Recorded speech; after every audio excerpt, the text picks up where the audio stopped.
Sister slept with my husband and got pregnant at the same time, so I handed him divorce papers and exposed his plans to abandon us and run off to Thailand with another woman. Hey everyone, I've seen a bunch of y'all post your experiences here and get some pretty good advice in the threads. I thought I'd try my luck here. Anyway, buckle up because this is a roller coaster ride. Context.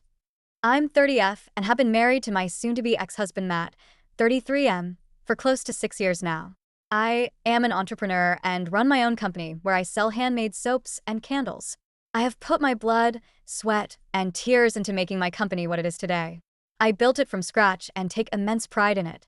My life was pretty great until everything came crumbling down about 2 months ago when I found out that my husband was cheating on me with my younger sister, Grace. Yes, that happened. I'll get into more details later, but I was absolutely shattered. Little did I know that this was just the tip of the iceberg. Backstory. I am the eldest of 3 siblings and Grace, 20F, is my youngest sister. She is nearly 10 years younger than me and came as a bit of a surprise to all of us when she was born. I adored her from the minute I saw her. I had a younger brother, but I really wanted a sister, and I was overjoyed to see her come home. Since she was so much younger than me, I sort of became like a second mother to her. I constantly fed her, bathed her, and even bought things for her with my pocket money. She was the cutest baby, and I made my dad buy me a digital camera so I could take pictures of her and make them into a scrapbook. I loved her so much and was pretty much ready to do anything to make sure she was happy. As we got older, I started earning some money and bought her all sorts of toys, books, and clothes. I'd pick her up from school every day. We'd spend our weekends watching Gilmore Girls together, eating ice cream and popcorn, and visiting the bookstore. Those were some of the best days of my life. I could tell even from back then that Grace adored me just as much as I adored her. Our bond was unbreakable. Things began to change when I moved out for college. It was in a different state, and although I tried to visit home as much as I could only manage to go during the breaks.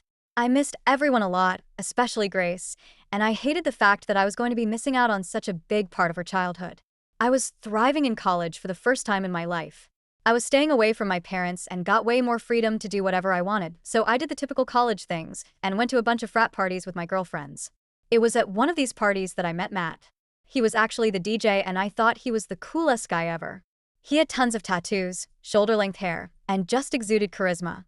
We hit it off almost immediately and partied the night away. After exchanging numbers, I later found out that he was actually a student at my college but was a couple of years older than me. He texted me, and we ended up meeting a few times. I was completely smitten with him. He was funny, smart, and easy to make conversation with, not to mention he was very easy on the eyes. He was also a little adamant and obnoxious, but at that point in time, I was too infatuated with him to even realize it. I sometimes look back and wonder why I was so obsessed with him when he was only doing the bare minimum and wasn't really as great as I thought he was. But then I realized that when you're young and in love, you kind of disregard these things only for them to bite you in the face later. Anyway, we went out on a few dates, and before I even realized it, we were dating, and it was great. After he graduated, we both moved in together. Matt and I made a great team. We got a tiny apartment near my campus, which made it easy for me to go to class. Matt got a job as an intern at a tech company, and I started working part-time at a bistro on campus. We weren't making much money, and we were barely able to pay the bills, but we were happy. I truly felt like I was an adult. Matt helped me out a lot. He'd make me breakfast, help me out with my studies, and he'd sometimes even pull all-nighters with me before an exam, even though he had work the next day. I couldn't believe that I had landed such a perfect guy. He made me feel loved and validated, and I had never experienced it with any of my previous boyfriends before. Whenever we went out, he proudly introduced me to everyone as the love of his life.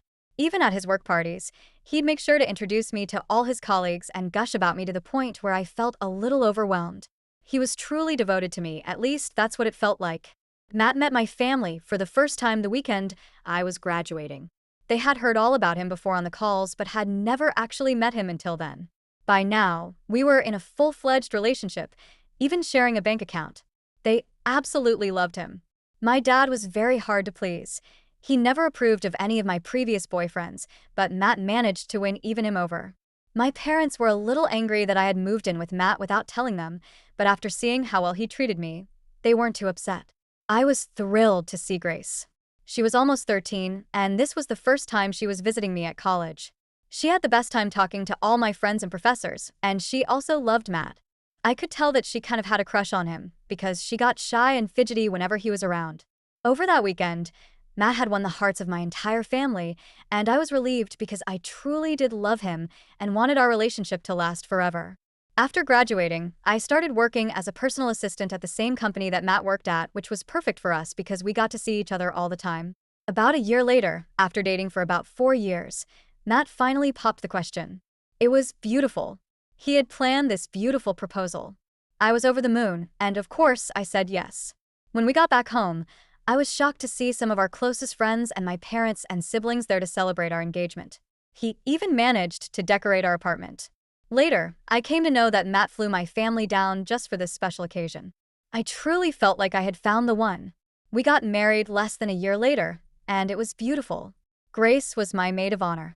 We also managed to save up enough money to afford a bigger apartment, and we even got a cat together.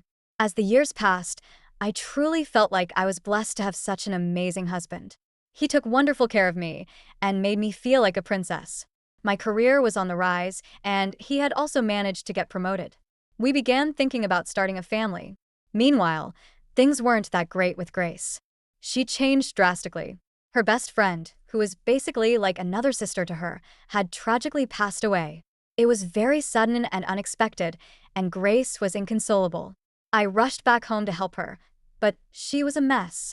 After this whole incident, I observed a drastic change in her. She stopped speaking, stopped eating, and we just gave her space and time to grieve and understand reality. Her condition wasn't getting better, even after months, and that's when I started getting worried. She was only 15 and was dealing with horrible circumstances. She stopped going to school and was failing most of her classes. I wanted to put her in therapy, but my parents insisted on just giving her more time and space to grieve. She eventually started talking more and leaving her room, but I knew she was depressed. It was as if the happy, energetic Grace I knew was gone. Her conditions started getting worse.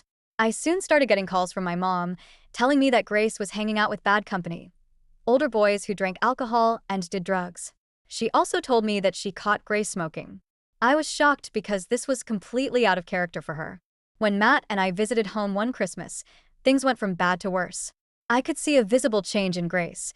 The way she dressed, spoke, and acted had changed drastically. She was being very rude and disrespectful, and she was just overall being a brat. I tried speaking to her personally. She used to always tell me everything, but this time, no matter how much I tried to understand her, she shut me out. She told me that I was never going to be able to understand her pain, and that she just wanted to be left alone. The day I brought this up with Grace, a huge argument broke out. She said that she wasn't crazy and didn't need therapy. A lot of harsh words were exchanged, and only Matt was able to calm her down. Eventually, she said that she was going to a friend's house to relax. She didn't come home that evening, and by night, I was beginning to panic. I was about to start calling all her friends when her boyfriend at the time, she was dating a 16-year-old, called us and told us that Grace had overdosed on some pills. My heart dropped. We rushed her to the hospital, and they were able to resuscitate her. We later found out that Grace had been taking drugs ever since her friend died to numb the pain. We vowed to do everything to prevent this from happening again and put her in therapy. This had been a terrible ordeal, and I was just glad that she was getting help. Barely a few months later, I got a call saying that she had overdosed again. Miraculously, she survived yet again, but this time we had to put her in rehab. She'd stay there for a few months to get clean, and once she got out, she'd start all over again. It was pathetic to see such a young, smart girl just wasting away her life like this. No matter what we did, she reverted to her old ways. It became a vicious cycle, and the more we tried to help, the more she pushed us away. After many failed attempts to get her clean, I gave up. This might make me sound like a terrible person, but Grace had pushed me to my limits, and I decided to focus on myself a little. Matt was my rock during these times. He was like the mediator between Grace and me, and usually helped calm down the situation. He'd listen to me and help me find ways to help Grace, and he was very patient with the whole thing. I began focusing on work again, and we started trying for a baby, but even after trying for a whole year, we didn't have any luck. I was diagnosed with PCOS, which made getting pregnant naturally difficult, but not impossible. At first, we were hopeful, but as the days passed by, I started getting depressed because I really wanted to become a mother, and the fact that I wasn't able to after trying so hard completely bummed me out. This started affecting my work, and my performance began to decline. Eventually, I quit because I just didn't feel up to it. I felt like I had failed as a woman to achieve the most basic primal objective of being a mother. I could tell that Matt was equally struggling, but he never blamed me for it, nor did he pressure me into doing anything I didn't want to. I tried getting other jobs, but wasn't able to. That's when I decided to make something of my own. I had always loved handmade soaps. In fact, as someone who suffered from acne, I had started making my own soaps years ago and had a general understanding of the ingredients that went into making them. I started making and selling my soaps to a few of my neighbors and friends, and guess what? They loved it. Soon, they started ordering for me on a monthly basis. My friend made a website and I started selling them throughout the country. One of my friend's daughters made a TikTok about it, and that's when my business truly blew up. I started making a profit for the first time in months. I started feeling like myself again. I stopped focusing on trying to get pregnant and started enjoying being an entrepreneur. It seemed as if Matt was doing well too because he appeared to be happier than before. He said he had gotten promoted and started taking frequent business trips. Things were finally looking up for us until about 2 months ago. The betrayal. Matt was on one of his trips and I was lonely, so I decided to visit my parents and try to mend things with Grace. When I went back, they told me that Grace had moved out and was living with a friend. I decided to pay her a surprise visit and went to the address that my parents gave me. It turns out I was the one who was surprised because when I went to her house, Matt opened the door. Yes, my husband Matt is half-dressed, and Grace was right behind him. They both looked horrified. I was more confused than anyone and refused to believe what was in front of me, but the guilty look on their faces confirmed my words. Worse suspicions confirmed. Both of them said that he was just visiting her and that he was working nearby, but I did not believe a single word. I was completely blindsided. My mind refused to make sense of what was happening. The last thing I ever expected was Matt cheating on me with my little sister. The worst was yet to come. In my volatile state, I didn't even notice that Grace was pregnant. She looked about 4 to 5 months pregnant. I was so disgusted that I threw up and nearly fainted. The situation escalated so much that the neighbors called the ambulance, and I was taken to the emergency room. The whole time, I was paralyzed with shock. It was as if I'd gone into a trance because nothing anyone said mattered to me anymore. But wait, it gets worse. At the emergency room, they ran a bunch of tests on me and gave me an even bigger shock. I was pregnant about 2 months into it. Yeah, I can't believe it. Now that I look back on it, this whole situation is so terrible that it's actually funny. I had tried for years to get pregnant but to no avail, and the day I found out that my husband of almost 6 years was cheating on me with my baby sister and had knocked her up, I found out that I was pregnant too. This had to be a joke, but sadly it wasn't. My parents arrived, and they nearly fainted when I told them what had happened. Matt and Grace finally stopped by, and instead of giving an explanation for everything, Matt came up to me and told me that he didn't love me anymore, that he loved Grace, and that he was going to marry her. I threw up again. Grace told me that she and Matt had been together for over a year now, and that he was planning on divorcing me, but just couldn't find the right time to tell me. Matt said that I was emotionally unavailable and unable to satisfy his needs for years, so he found comfort in Grace's arms. It began as a friendship, which quickly developed into something more. Grace said that she knew what they were doing was wrong, but after Matt promised to divorce me, she decided to go ahead with the relationship and give him the one thing he always wanted, a baby. I couldn't believe it. Matt always seemed so supportive and loyal. He never gave me any indication that he was having problems in our marriage until a few days ago when I dropped him off at the airport. He kissed me and told me he loved me like he always did. I had no idea that he felt this way. I was completely blindsided because this was the last thing I expected. I didn't know how to feel. There was so much going on that my mind couldn't process anything, but one thing was for sure, I didn't want anything to do with Matt or Grace again. My heart was broken beyond repair. When I told Matt that I was pregnant, he was in disbelief, but still stood by the fact that he wanted to be with Grace. I was very disgusted by the whole thing. Matt had known Grace since she was 12, which was a whole new level of creepiness. I decided to stay with my parents for a bit because the doctor said that this was a high-risk pregnancy. All I wanted was a baby, but I had never been more miserable in my life. Now that I had a baby in me, a lot of my friends and relatives broke ties with Matt and Grace, completely disgusted by what they had done. They started focusing on the positive and buying gifts like toys, clothes, and strollers for the baby. You won't believe it, but Matt and Grace didn't call me even once to apologize. The only time Matt called me, he had the audacity to ask me to buy things for his baby with Grace because the whole family had isolated them and had not given them a single thing while they were overdoing it for me.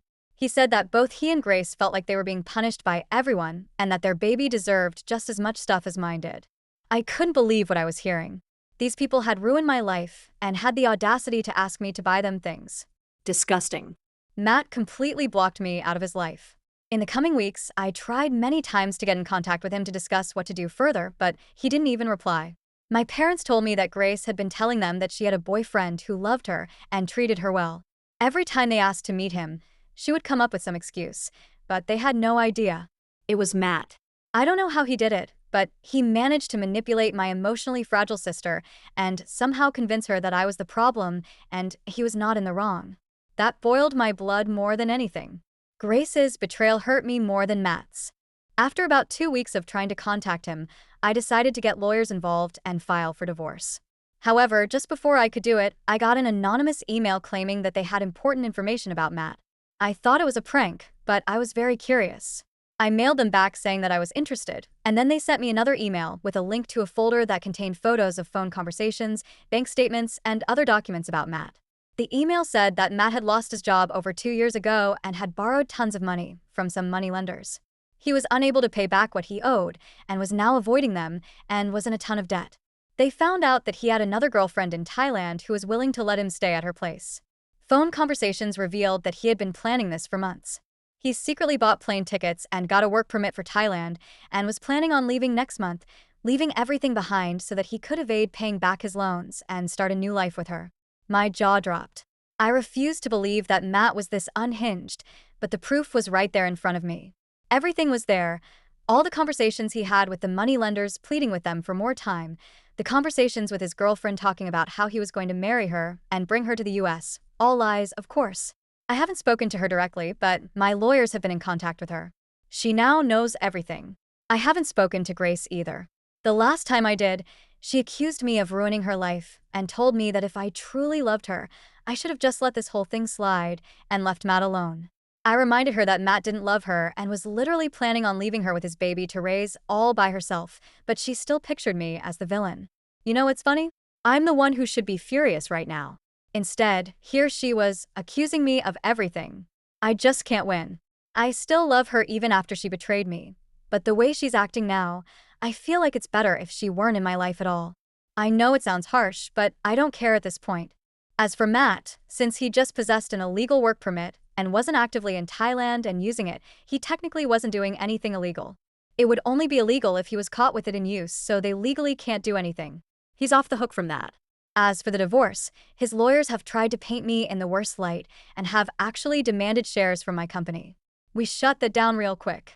I don't know the technicalities, but my business is in my name only, and Matt has no right over it. My lawyers have ensured that I don't need to give him anything. He will have to pay child support once the baby is born. We haven't settled on how much yet. I will also have full custody of the child. Matt tried to make it seem as if he wanted the child, which backfired on him because everyone knew about his plans to run away. That's about all I know for now. We will be having a court hearing in a few days, so I'll keep you updated. Update 1. Hello everyone, wow, it's been a while, and I have a lot to say. First, I'd like to address a few comments that I've been getting under this thread. Matt had known Grace since she was 12 years old, a literal child. Even though they had an affair when she was an adult, barely legal, that does not change the fact that what he did was extremely predatory and weird. She was like a child to me, and the fact that Matt was even remotely interested in her in that way disgusts me. I'm only saying this because I see some men in the comments actually defending Matt and saying that Grace was equally at fault. I'm not saying that Grace isn't responsible. She has been dealing with her own problems like her mental health and addictions for ages. She was in a vulnerable position and Matt knew that. He also knew that she had admired him for ages. He could have cheated on me with any girl, but he went for Grace because he knew that she could be easily manipulated. What I'm trying to say is that both of them did terrible things, but Matt is truly a vile person for taking advantage of all of us like this. Many of y'all also wanted updates on his Thai girlfriend. I'm not going to share much here for privacy, but she has been talking to Matt for over 2 years now. She had no idea about any of us. Matt had lied and told her that he was single. He even started sending her money every month. He made promises, saying that he was going to work in Thailand for a while and then marry her and bring her to the US. All lies, of course. I haven't spoken to her directly, but my lawyers have been in contact with her. She now knows everything. I haven't spoken to Grace either. The last time I did, she accused me of ruining her life and told me that if I truly loved her, I should have just let this whole thing slide and left Matt alone. I reminded her that Matt didn't love her and was literally planning on leaving her with his baby to raise all by herself, but she still pictured me as the villain. You know what's funny? I'm the one who should be furious right now. Instead, here she was, accusing me of everything. I just can't win. I still love her even after she betrayed me, but the way she's acting now, I feel like it's better if she weren't in my life at all. I know it sounds harsh, but I don't care at this point. As for Matt, since he just possessed an illegal work permit and wasn't actively in Thailand and using it, he technically wasn't doing anything illegal.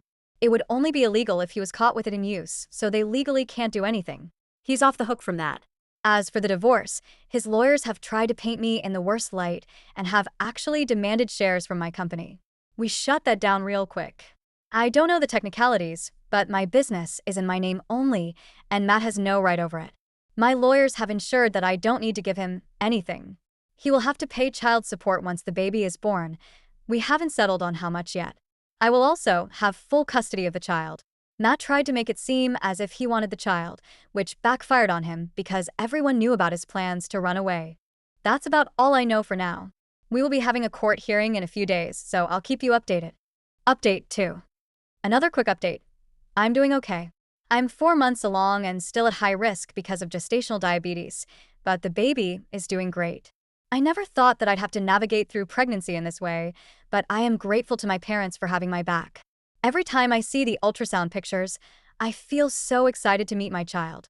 I know that they won't be born into a perfect family, but I'm going to try my hardest to be there for my child. Grace is probably around 7 months pregnant right now, but that's about all I know. I'd appreciate it if you continued to keep me in your prayers. Update 3. Hey guys, sorry I've been MIA for so long. This update is long overdue, but first, I have some good news. I had a beautiful baby girl. She was born early and had to spend a few days in the NICU, but she's been discharged now and is thriving. I had to have an emergency C-section, but I'm recovering. It was stressful, but I'm glad it's over. Some more good news. My divorce was finalized. It was a nasty affair, but I had a team of strong lawyers, and they managed to make sure that all my demands were fulfilled. Like I mentioned before, Matt had tried to paint me in the wrong light. He accused me of trapping him with a baby so that I could get child support after he left me, but the odds were against him. I got full custody of my daughter. As for Matt, we aren't civil with each other. He tried his best to get his child support money reduced but failed. He also has to pay back all the money that he was loaned. I don't know how he's going to do that, but that's not my problem. The last thing I heard was that he was trying to get a job. He still hasn't met his daughter and didn't even show up to the NICU. Honestly, I dodged a bullet. My daughter doesn't deserve a terrible man like that in her life. Grace also gave birth to a little girl a couple of months before I did. I haven't met either of them, and I don't think I'm going to do so anytime soon. My parents are the only link between us, and they try to help us reconcile. Deep down, she is still my baby sister whom I love and adore, but her betrayal and the way she acted after that are still fresh in my mind. I know Matt brainwashed her into thinking that I was a terrible person, but she knew me better than anyone. I don't know what the future holds, but I'm trying to piece together my life bit by bit. I know that it's going to take a long time to get back to normal, but I have to try for my daughter. So, I'm going to focus on my business and my child from now on.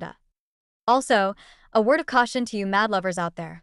Matt came across as someone who truly loved me. Nobody who knew us would believe that he would cheat on me. He also publicly declared how much he loved me and treated me so well, yet he still cheated on me and had been doing so for years with absolutely no indication that anything was wrong. All I'm saying is, choose your partner wisely and be careful, because if things are too good to be true, they probably aren't.